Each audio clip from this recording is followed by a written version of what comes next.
السلام علیکم ورحمۃ اللہ وبرکاتہ نحمده ونصلی علی رسولہ الکریم اما بعد فاعوذ باللہ من الشیطان الرجیم بسم اللہ الرحمن الرحیم ان هذا القرآن یہدی للتی ہی اقوم صدق اللہ العظیم۔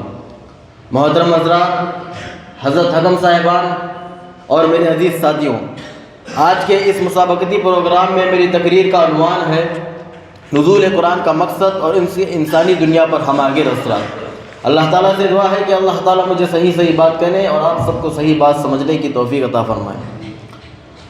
غلامی میں نہ کام آتی ہیں شمشیریں نہ تدبیریں، غلامی میں نہ کام آتی ہیں شمشیریں نہ تدبیریں، جو ہو ذوق یقین پیدا تو کٹ جاتی ہیں زنجیریں۔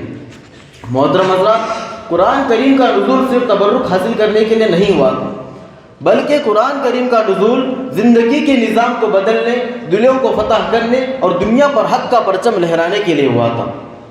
یہ وہ منزل مقصود ہے جس کی طرف انسان کو ابدی سعادت کی رہنمائی کرنا اس کا مقصد ہے۔ اللہ رب العزت کا فرمان ہے ان هذا القرآن یہدی للتی ہی اقوم، کہ بے شک یہ کتاب ایسے راستے کی رہنمائی کرتا ہے جو بالکل سیدھا ہے۔ محترم سامعین، قرآن کریم کے نزول کا سب سے بنیادی اور سب سے اہم مقصد شرک کا خاتمہ تھا۔ دنیا اس وقت جھوٹے خداؤں، باطل عقیدوں اور ظالم طاقتوں کی غلام تھی۔ جس دور میں عظیم کلام نازل ہوا، اس وقت مساوات انسانی کا تصور دنیا سے بالکل ختم ہو چکا تھا۔ یونان اور روم میں غلامی کی لعنت عام تھی۔ ہندوستان میں ذات پات کا نظام انسانوں کو چھوٹے بڑے خاندانوں میں تقسیم کر چکا تھا۔ عرب میں تو نسلی تفاخر اور طبقاتی اونچ نیچ عروج پر تھی۔ انسانیت، وقار اور عزت نفس کو محض مال و نسب کی بنیاد پر پرکھا جاتا تھا۔ اسی ظلمت میں قرآن کا نور طلوع ہوا۔ قرآن کے اسی تصور توحید نے تمام ظالم نظریات کو جڑ سے اکھاڑ دیا۔ اس نے ذات پات، رنگ نسل اور قبیلوں کے بتوں کو پاش پاش کر دیا، اور اس نے اعلان کیا ان اکرمکم عند اللہ اتقاکم، کہ تمام انسان ایک ہے اور افضل وہ ہے جو تم میں سب سے زیادہ متقی ہے۔ یہ توحیدی انقلاب کتنا گہرا تھا، جس کا اعتراف ہندوستانی مفکر اور سفارتکار کے ایم پانیکر نے کیا ہے۔ وہ لکھتے ہیں کہ توحیدی اسلامی ایک پرزور اور طاقتور پیغام ہے جس نے ہندوستان میں صدیوں سے جاری تحکمات اور بت پرستی کو جڑ سے اکھاڑ دیا۔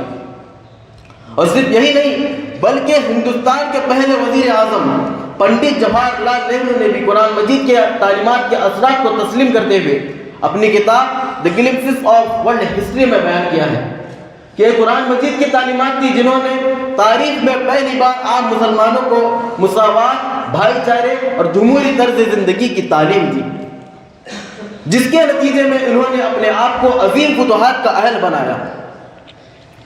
حضرات، جب اسلام کا ایک پیغام مساوات دنیا میں پھیلا تو صدیوں سے غلامی میں جکڑے ہوئے انسان اور خاص کر کے طبقہ نسواں جو زندہ درگور کی جا رہی تھی، وہ ظلمت کے گڑھوں سے نکال کر عزت کے عرش پر بیٹھا دی گئی۔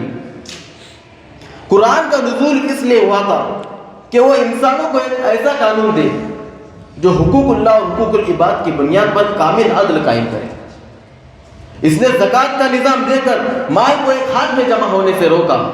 اس نے عورت کو وراثت، مہر اور ملکیت کا وہ حق دیا جو کوئی تہذیب اس سے قبل نہ دے سکی۔ دوستو، قرآن نے حکمرانی کو خدا کی امانت قرار دیا اور خلافت راشدہ جیسا وہ نظام دیا جو عدل و انصاف کی مثال بن گیا۔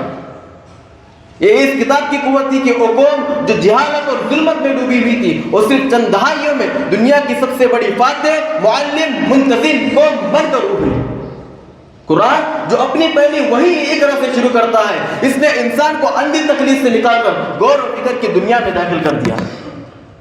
اسی قرآنی تحریک کی وجہ سے مسلمانوں نے فن تحقیق، سائنس اور ریاضی جیسے علوم میں وہ عروج حاصل کیا جو قرون وسطیٰ میں عالم اسلام کا ترہ امتیاز تھا۔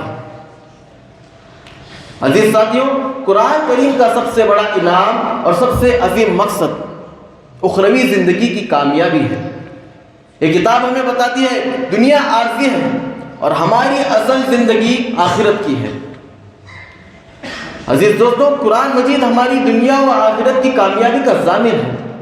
آج ضرورت ہے کہ ہم اس کتاب سے اپنا رشتہ مضبوط کریں، اسے صرف مقدس کتاب نہ سمجھیں بلکہ اسے زندگی کا دستور عمل بنائیں۔ یہی وہ راستہ ہے جو ہمیں عظمت رفتہ واپس دلا سکتا ہے۔ اللہ تعالیٰ سے دعا ہے کہ اللہ تعالیٰ ہمیں اس عظیم نعمت کی قدر کرنے، اس کے مقصد کو سمجھنے اور اس پر عمل پیرا ہونے کی توفیق عطا فرمائے۔ آخر میں ایک شعر کے ساتھ اپنی تقریر کو ختم کرتا ہوں۔ سبق پھر پڑھ صداقت کا، عدالت کا، شجاعت کا، لیا جائے گا تجھ سے کام دنیا کی امامت کا۔ اللہ تعالیٰ سے دعا ہے کہ اللہ تعالیٰ ہم سب کو کہی ہوئی باتوں پر عمل کرنے کی توفیق عطا فرمائے۔ آمین یا رب العالمین۔